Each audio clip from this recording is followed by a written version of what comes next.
Allah hər birinin imanını kamil eləsin. Sual eləyirlər ki, itaət və ibadətin fərqi nədir? Bu barədə zəhmət olmasa təfsilli bir cavab verərdiniz.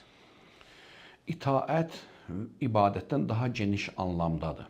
İtaət yəni Allahdan və Peyğəmbərdən gələn əmrlərə tabe olmaq. Həmən əmrlər ibadi əmrlər də ola bilər, qeyri-ibadi əmrlər də ola bilər.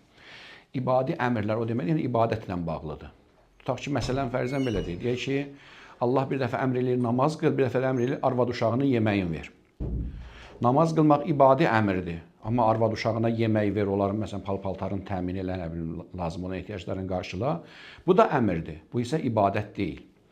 Bu təvəssüli əmrdir. Ona görə də itaət həm təəbbüdi əmrlərə şamildir, həm təvəssüli sadından. Təvəssül sadından, yəni ibadət olmayan əmrlər. İbadət isə ona deyirlər ki, qürbətən ilə Allahla olmalıdır. Namaz kimi, oruc kimi, xums kimi,